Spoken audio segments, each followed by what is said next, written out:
দেখো বন্ধুরা, মাঝখানে আবার চলে এসেছি। এত আনন্দ করতে করতে বুঝতেই পারছো, ও যথেষ্ট এখন ক্লান্ত হয়ে পড়েছে। এখনও ব্রেস্ট মিল্ক খেয়ে ঘুমিয়ে পড়েছে। ওর মা একটু রেস্ট নিচ্ছে। আমি মাঝখানের গ্যাপে চলে এসেছি ওর পতকা বাবার জন্য দুধটা তৈরি করে নিতে। একটা মিলটা চটপট গুলে নেব। সাজিয়ে নিয়েছি বন্ধুরা, সব ধুয়ে অন করে দিচ্ছি।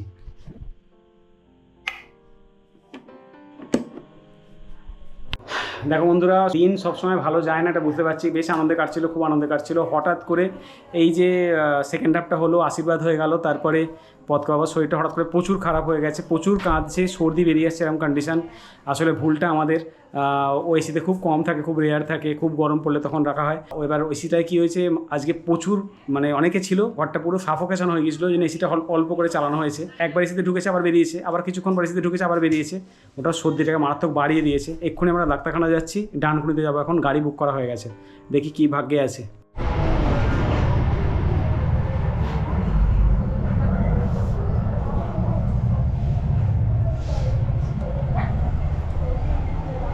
কী বিপদ হলো বুঝতে পারছি না। দেখো বন্ধুরা, বুঝতে পারছি চিরদিন কারো সমান নয় যায়। এই কিছুক্ষণ আগে আনন্দ করছিলাম, তারপরে এরকম শরীর খারাপ হয়ে গিয়ে ডক্টরের কাছ থেকে এই মাত্র ফিরলাম। এখন বাজে 12টা, এখন ফিরলাম। দেখো এসেই ওর বোতলগুলো পড়েছিল খাওয়ানো, এই যে এগুলো সব স্টেরিলাইজ করতে দিয়ে দিচ্ছি। বাচ্চা এখন ব্রেস্ট মিল্ক খাচ্ছে। দেখা যাক কত তাড়াতাড়ি বোতলগুলো রেডি করতে পারি।